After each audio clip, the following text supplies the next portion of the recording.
Sometimes, no matter how hard you try, a spectacular disaster is just inevitable. It's Murphy's Law. Anything that can go wrong will go wrong. So as long as you plan for the worst-case scenario, you should be fine, right? It was at this moment that he knew. Ready to cringe at some moments that went horribly wrong? Let's get it on. Balloon Fest disaster. Balloons are pretty weird when you think about it. Apparently, there's nothing that says friendship quite like gifting someone a colorful bag full of your breath and saliva. Tell that to the city of Cleveland, who in 1986 attempted to release a world record number of helium-filled balloons, over 1.5 million of them all at the same time. But due to unfavorable weather, it forced an early release,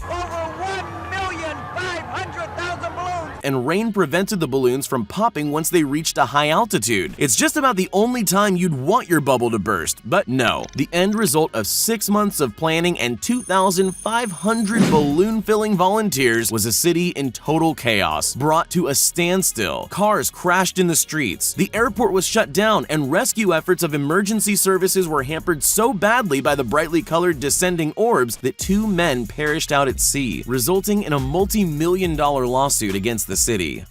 One too many coconuts. Karate practitioners condition their bodies to be as hard as stone and enjoy nothing better than seeing what sort of inanimate objects they can break with their bare fists. Timber, ice, roof tiles, anything's a fair game. This guy wanted to attempt the world record for karate chopping coconuts. The aim was to break 90 of the hard, furry nuts in under a minute. Okay, now take a deep breath and miss. That's okay, there's extras on the end. Just keep moving. The second one gets bent, but not broken. The third, double miss. The fourth, miss. Try to ignore the sound of the bones in your hand snapping as they're wrapped around a solid steel beam with brutal force. My question is, what the hell? Now it's getting painful. He successfully smashed the record for most times a hand has been busted up on a steel beam. Not to worry though, no coconuts were harmed in this masterful demonstration of skill and power.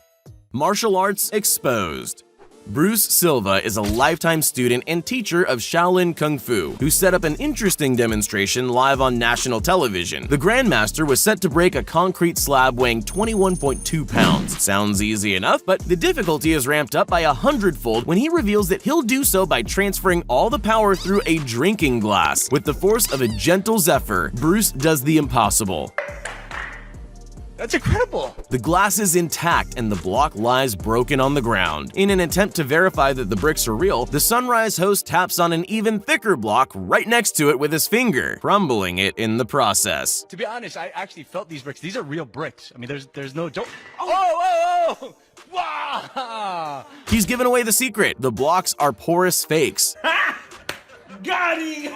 The host can't contain his laughter as the Shaolin Grandmaster breaks another 5 blocks with his head, letting out an unimpressive sigh between chuckles. Woo!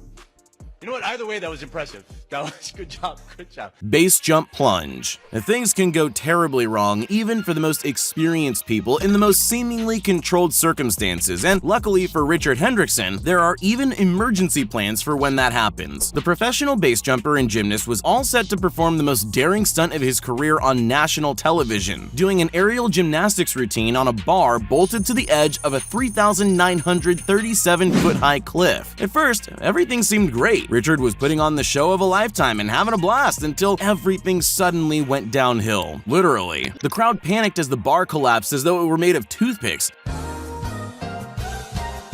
sending Richard helplessly hurtling nearly 4,000 feet down to certain doom. The terror is palpable in this chilling moment, but luckily, this is why you always need a backup plan. By incredible luck, Richard missed hitting his body on the cliff by mere inches and was able to deploy his emergency parachute and miraculously survive this terrifying near tragedy.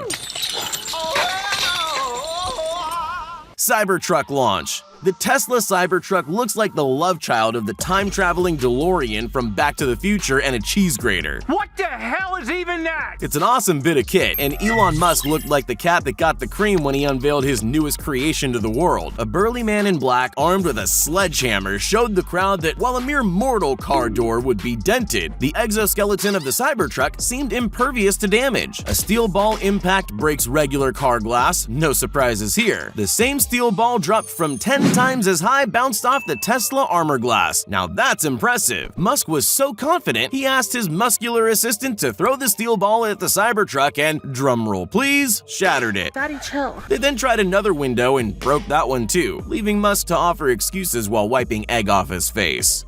Snowboarding premature celebration.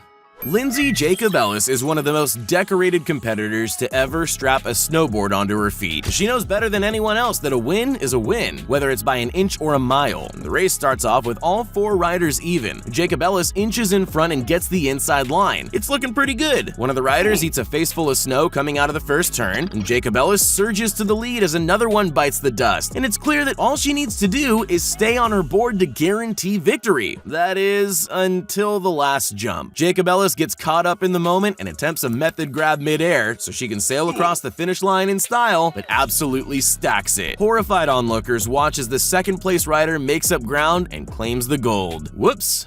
The Kinetic King's worst nightmare. So you've made it into America's Got Talent, whether you have any or not. It all starts out great. The final countdown is blaring out of the stadium speakers. A quartet of lab assistants dance on stage. Life is good. The Kinetic King has the judges and the audience in the palm of his hand. The anticipation is so thick you can cut it with a knife. All that's left to do is to pull the trigger. But nothing happens. What follows is an anticlimactic train wreck. The audience lets out a monumental sigh of disappointment as the king himself frantically races up on stage in a futile salvage effort. His 36-hour setup is a bust. Despite trying over and over, the mechanical genius left the crowd and judges sorely disappointed, as their expectations for something like this were sadly only met with this. A fallen king to be sure, but you gotta hand it to the guy. It took creativity and dedication just to make it as far as he did. Maybe one day he'll reclaim his title, but for now he's been demoted from his royal position. Face ID fail. Anyone with an iPhone will tell you, Face ID is awesome. All you have to do is look at your phone, swipe up, and boom, it opens instantly. Great for the people out there with the memory of a goldfish. A few years back though, Apple's senior vice president Craig Federighi was live on stage and giving a demonstration of this new easy-to-use feature. The only problem was, it didn't work. Ho, ho, ho. Let's, go to backup here. Nothing has ever been more simple, natural, and effortless were the words he was forced to eat as he had to resort to the passcode backup to get into his phone not 1, not 2, but 3 times. Oh, brother, this guy stinks! The audience was dead silent, and when the feature finally worked, felt obligated to give him thunderous, over-the-top applause. We want an invite to the pity party. We'll even bring snacks. Barney's bitter end. The Macy's Thanksgiving Day Parade has been an American tradition for almost a century. People come for one thing and one thing only: the giant inflated parade floats. These oversized helium-filled balloons are held down by dozens of people on the ground who use their body weight to tether the ropes to. But in 1997, an extraordinarily strong gust of wind got the better of the people parading Barney the dinosaur down the main street. One of the ropes snapped, then another, and another as Barney lurched back and forth between the crowds lining the sidewalk. People did their utmost best to get the runaway dinosaur under control before the wind tore him asunder to shocked screams from young children in the crowd.